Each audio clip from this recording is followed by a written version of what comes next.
tag, that means he got franchise tag. He'll play for around $26 million this year. Do you like this move for Joe Burrow and the Bengals? No, I don't like any of it, and I kind of soft launched this take last week, where I said that the Bengals have mismanaged this, in my opinion, letting it get to this point already, to where if there wasn't the deep, long-term, back-to-college personal connection between Joe and Jamar, I would consider turning the ship in the other direction, giving T money and getting a first-round pick and then some for Jamar Chase.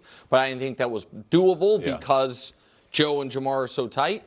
But on the heels of this, the same-day reporting of him being tagged was Diana Rossini, maybe the most reliable NFL reporter out there, telling us Jamar and the Bengals are miles apart.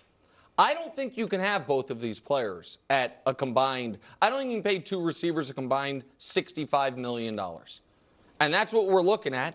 And so they still could trade T. You can trade him, you know what I mean, when he's on the tag.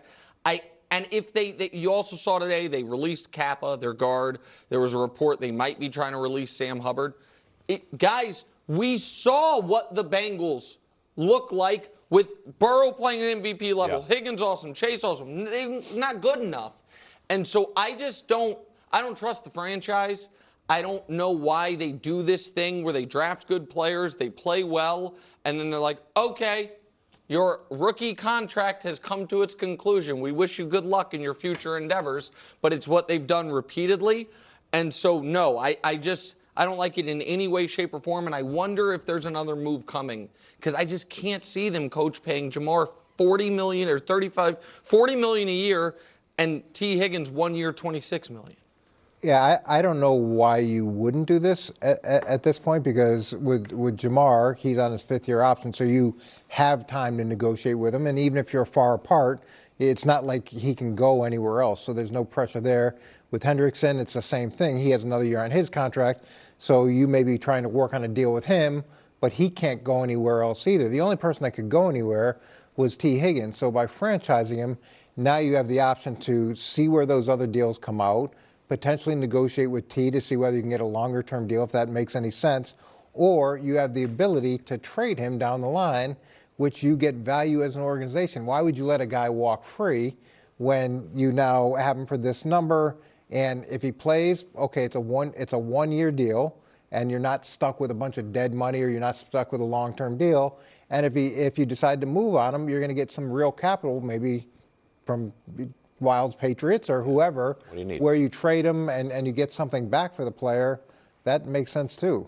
Yeah. So I agree with you that if this is a placeholder en route to a trade, then that's fine. It doesn't seem like that's what they're saying they're doing. Like now, like the Chiefs last year, tag Snead and made it very clear. This is a tag to trade. Like they didn't say it public, like the Chiefs didn't make a statement, but you do see that. You know what I mean?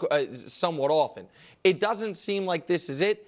And the idea. I will say this about Jamar being, he's under contract. He's at his fifth-year option. So we don't get it worked out. We have time. This is, I guess, months down the road. I am very confident that Jamar Chase is not playing football this year under his current deal. He thought he needed a deal a year ago. Yeah. Like the idea that they would let, because that's basically what they did with Tee Higgins. They just kept, they let his rookie deal play out and then franchised him. I think this makes it harder to get a deal done with Jamar Chase. This is what I can't have happen. How long did Jamar hold out? Remember we were like running. He held in. Yeah, Jamar didn't hold out. He would show up at practice and just walk around. We can't have the Bengals drag this out and then get off to another slow start. Sure we can. And then try to have them catch fire at the end of the year. The scariest team to miss the playoffs. Well, the problem with all this is the negotiations take forever.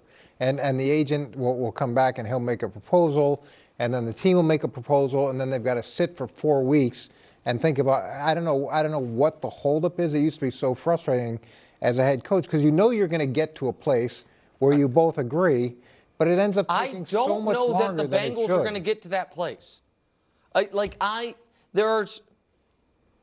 We underrate the importance, and the impact, I should say, of ownership when we talk about these teams.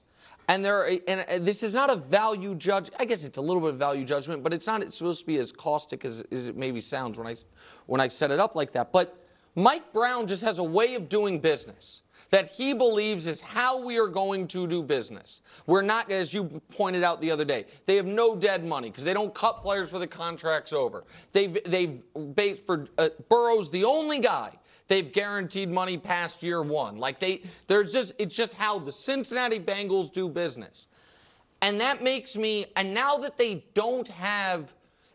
have Tee Higgins kind of in their back pocket for this year, it makes me very anxious about what's going to happen with Ja'Marr Chase. Because Ja'Marr Chase and the head coach last year, right before the start of either training camp or the regular season, was like, yeah, I think it's safe to say we're going to get something done.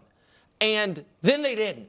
So if the head coach thought they were and the player thought they were, that's ownership. So I just don't know. Well, the other option from a team perspective is you've got both. You have the rights to both of them.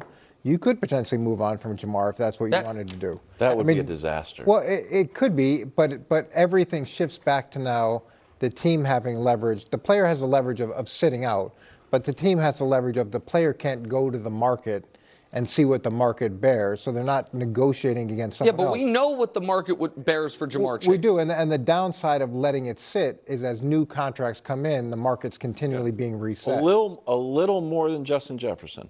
That's what we're going to end up at, right? Yeah. But so why don't we just start? Can I have a little more than Justin Jefferson? What are you going to say? No, that's what it's going to be. Well, it's interesting because it seems like it's that way, but some guys want guaranteed money.